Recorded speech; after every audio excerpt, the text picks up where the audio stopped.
GitLab, l'ajout Retour vers le futur avec cette nouvelle version, la 17.6, puisqu'elle va nous permettre, comme tu vas le voir, de fusionner des merge requests dans le futur. C'est une fonctionnalité que j'attendais énormément et tu vas comprendre pourquoi. Dans cette nouvelle version, la 17.6, il y a des tonnes de trucs et on va tout de suite voir ce qu'il y a dedans. Donc, on a l'article de blog que je te mets en description comme à chaque fois. On a des tonnes de fonctionnalités.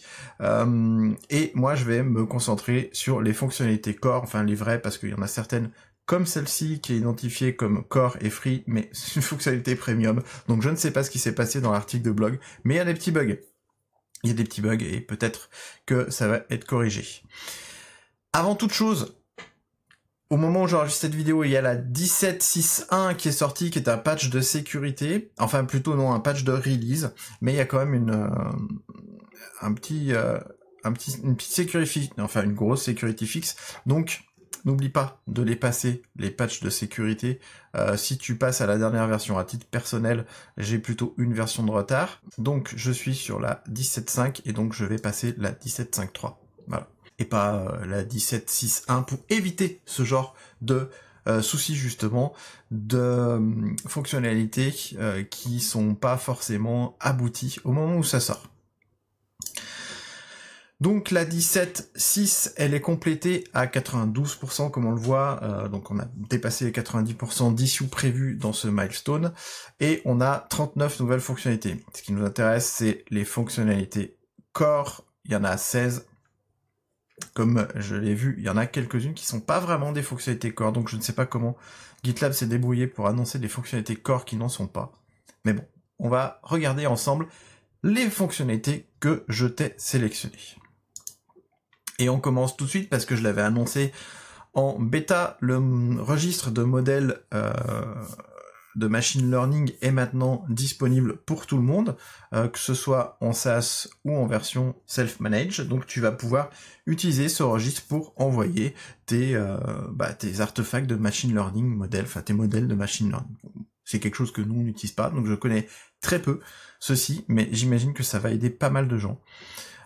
Justement à héberger leur modèle. Voilà la fonctionnalité que j'attendais depuis, je vais pas dire des années, mais des mois, c'est sûr. C'est la fusion dans le futur. On va pouvoir fusionner une merge request à une date et une heure donnée. Alors tu vas me dire, pourquoi est-ce qu'on fait ça? Pourquoi est-ce qu'on aurait envie de faire ça? Eh ben, je vais te le dire. Nous, on fait des sites statiques, donc la plupart des sites, y compris le site des compagnons, le site de Frogit, le site de l'Hydra, sont des sites statiques qui sont hébergés, qui sont générés par Docusaurus. Tout passe par des merge requests, et du coup, à chaque fois que je fais un article de blog, je le prépare à l'avance, et il est souvent relu à l'avance. Et il doit être publié le matin à 9h. Sauf que le matin à 9h, moi, j'ai réunion de stand-up, et donc je dois soit le faire avant, soit le faire après. Et typiquement, je me disais, ce serait tellement bien si je pouvais fusionner mes articles de blog à l'avance. Je pouvais dire à GitLab, vas-y, fusionne-moi cet article de blog jeudi prochain à 9h, parce que moi je l'ai fini le lundi par exemple. Et ben maintenant c'est possible. On va pouvoir dire au moment où on crée la merge request, eh ben écoute, cette merge request, elle ne sera jamais fusionnée avant telle date. Et donc si toutes les indications prévues dans la merge request, là on le voit, elle ne peut pas être mergée avant le 1er septembre minuit, c'est tout ce qui est prévu dans la merge request va être validé, elle sera fusionnée. Donc clairement, si le pipeline est passé, si quelqu'un l'a approuvé, et si la date est atteinte, la merge request sera fusionnée automatiquement par GitLab. Merci GitLab en plus d'en avoir fait une fonctionnalité core disponible pour tout le monde.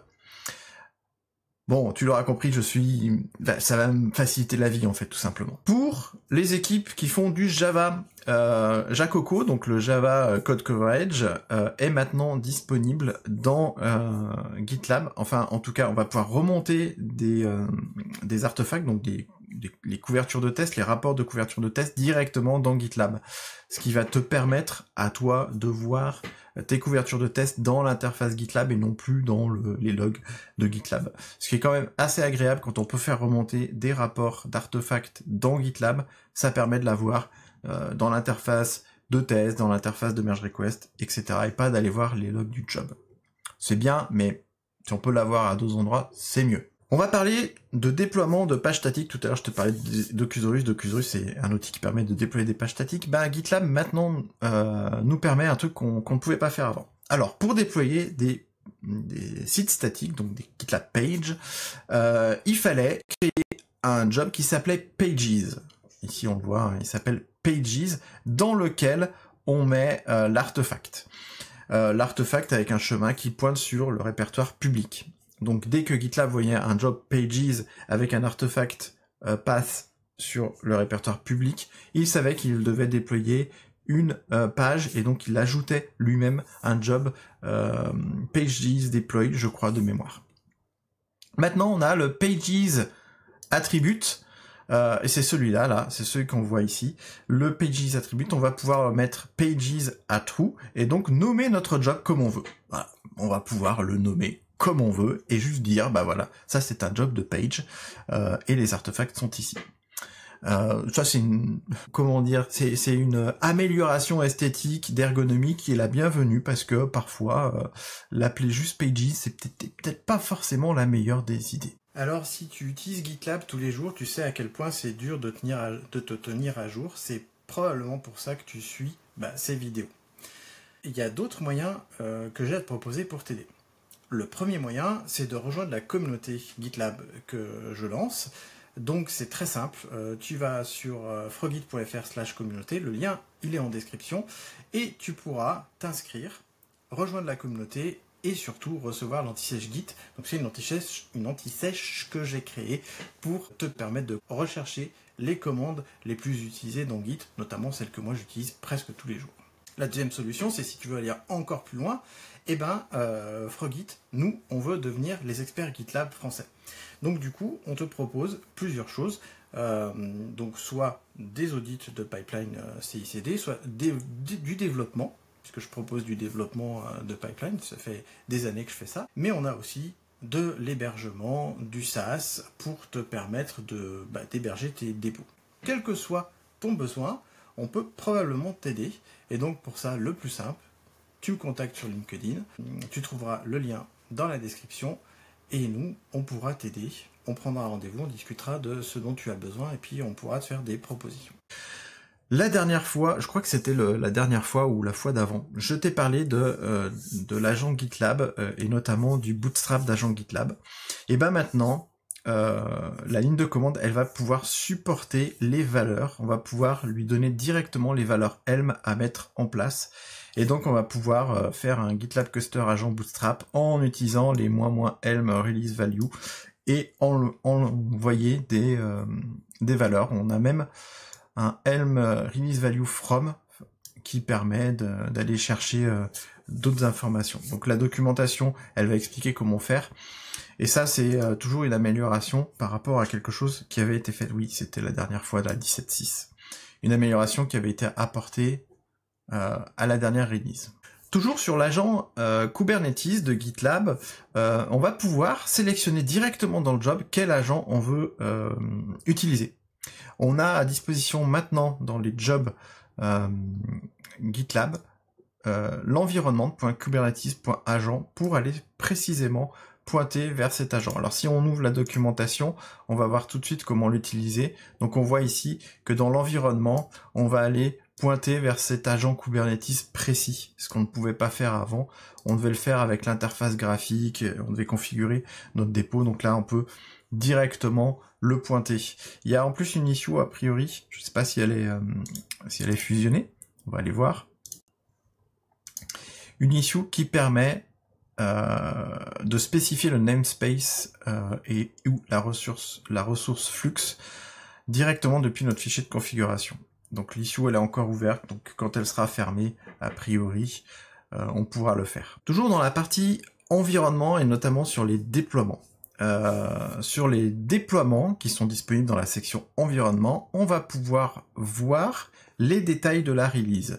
Là ici on le voit bien, dans le déploiement 78 qui est sur l'environnement de production, on a déployé la release 1.2.1 et on voit les détails de la release directement affichés, ce qui n'était pas le cas avant. Avant, il fallait cliquer puis aller chercher les détails de la release, ce qui nous permet de voir directement tout ça. On voit les tags associés, le job qui a été utilisé, etc. Donc, c'est quand même une nouveauté ergonomique agréable. Quand on utilisait un token d'authentification dans notre intégration continue, un token d'authentification qu'on a créé sur un projet, c'est pas facile de voir quel projet tiers l'utilise. Et ben GitLab nous propose maintenant l'authentification log, donc un endroit dans GitLab, donc dans l'administration, c'est dans l'interface d'admin du projet, plutôt l'interface de setting du projet qui est disponible pour les mainteneurs. On va pouvoir voir quel projet a utilisé le token qu'on a créé. Donc ça permet de voir et de lister les projets qui utilisent ce token-là, ce qui est quand même bien si on veut faire de l'audit. En parlant d'audit, justement, alors je voulais coller juste ici, mais c'est pour uniquement les versions self-managed, donc auto-hébergées de GitLab. On a un événement d'audit qui nous permet de voir les actions privilégiées qui ont été utilisées par un utilisateur. Je suis administrateur de l'instance Frogit. Je veux faire des tâches d'administration, donc je passe sur le mode admin, et c'est le fait de passer sur ce mode admin et de faire des actions d'administration qui vont être loguées. On le voit bien ici, les administrateurs actions, et donc on va pouvoir les voir dans l'interface qui permet de voir les audits, les logs d'audit. Donc on revient sur un aspect sécurité, mais pour tout le monde, y compris GitLab SaaS, quand on utilise la double authentification, alors si tu n'utilises pas la double authentification, moi je t'encourage à le faire, à mettre en place un système de double authentification, soit avec ton smartphone, soit avec une YubiKey, comme celle-ci. Voilà, je sais pas si tu la vois bien, qui sont des clés d'authentification physique que tu vas aller plugger sur ta machine, que tu peux utiliser. Donc, utilise la double authentification, ça permet de renforcer la sécurité. Eh bien, jusqu'à présent, quand tu désactivais la double authentification, c'était tout ou rien. Tu désactivais tout ou rien. Là, GitLab propose de le faire, donc tout ou rien comme avant, donc tout simultanément, ou alors de manière individuelle, tu vas pouvoir désactiver ton téléphone, mais pas tes clés d'authentification, une de tes clés d'authentification si tu la perds, etc., etc. Ça apporte plus de granularité dans la désactivation de certains appareils. Alors les tokens de CICD, les tokens qu'on utilise, vont changer en fait dans la version 18, et notamment il va falloir explicitement donner des droits, soit pour les projets, soit pour les groupes. Donc ça c'est documenté. C'est une nouvelle chose qui va être faite, mais les utilisateurs, les administrateurs d'instances, comme moi, vont pouvoir proposer aux utilisateurs de ne pas remplir cette liste d'autorisation, la whitelist, ou c'est ça la whitelist, elle est là. Donc on va pouvoir revenir sur le fonctionnement d'avant, ou alors forcer nos utilisateurs à mettre en place une whitelist, donc une liste d'autorisation, qui va permettre de lister précisément quel projet ou quel groupe peut utiliser ce token. Ça dépend comment vous voulez gérer avec vos utilisateurs, c'est quoi le niveau de sécurité que vous voulez obtenir sur votre instance. Donc c'est quelque chose qui est activé au niveau de l'interface d'admin de GitLab. Toujours sur les instances auto-hébergées, dans la partie API, on va pouvoir interroger l'API avec un token dont on n'a pas forcément... on a le token tout seul et on ne sait pas ce qu'il fait, on ne sait pas quel est son nom, etc. parce qu'on n'a pas forcément noté tout ce qu'on voulait et on n'arrive pas à le retrouver. Et ben la clé d'API, enfin l'API va nous permettre de l'interroger et d'avoir des infos sur ce token. Donc comme ça, c'est pas très explicite, donc je vous mets la page de la doc. Donc en fait, on va faire une requête. Ici, on voit bien, on fait une requête et on met le token, en l'occurrence, qu'on a. Donc là, c'est le token, c'est son nom, enfin c'est pas son nom, c'est la valeur du token. On va interroger la partie admin token, et lui, il va nous dire, ok, bah, ce token, il a tel nom, il a été créé à telle date, il expire à telle date, il fait ça, il a tel scope. Donc ça nous permet d'avoir des informations sur un token en n'ayant que la valeur du token. Dernière petite amélioration, toujours sur les instances auto-hébergées, on a un peu gâté côté auto-hébergement de GitLab dans cette release. On a plus d'informations pour un email de connexion. Quand on va aller se connecter depuis un endroit ou un device qui n'est pas encore connu de GitLab, GitLab nous envoie un mail pour nous dire « Hey, tu t'es connecté depuis tel IP ». Là, on a plus d'informations, on a notamment la ville et la région, je pense, en plus, donc qui sont liés à l'adresse IP. Hein. Donc on sait à quel endroit, depuis quel IP on s'est connecté, comme ça, si quelqu'un se connecte à notre compte sans qu'on le sache, et ben ça nous permet d'être informés et de pouvoir désactiver des choses. Je t'avoue que je n'ai pas compris pourquoi c'est uniquement pour les stage manage, parce que c'est une info qui est intéressante aussi pour le mode SaaS. Alors peut-être que c'était déjà le cas, je sais pas. Bref. On a fait le tour de ces nouvelles fonctionnalités de GitLab 17.6. Dis-moi, toi, en commentaire, quelle fonctionnalité tu as le plus apprécié si t'es hypé comme moi par la fusion dans le futur, parce que oui, mes articles de blog vont pouvoir être programmés dans le futur, c'est la seule chose qui me manquait pour pouvoir programmer des choses. Dis-le moi en commentaire, et moi je te dis à très bientôt pour une prochaine release note.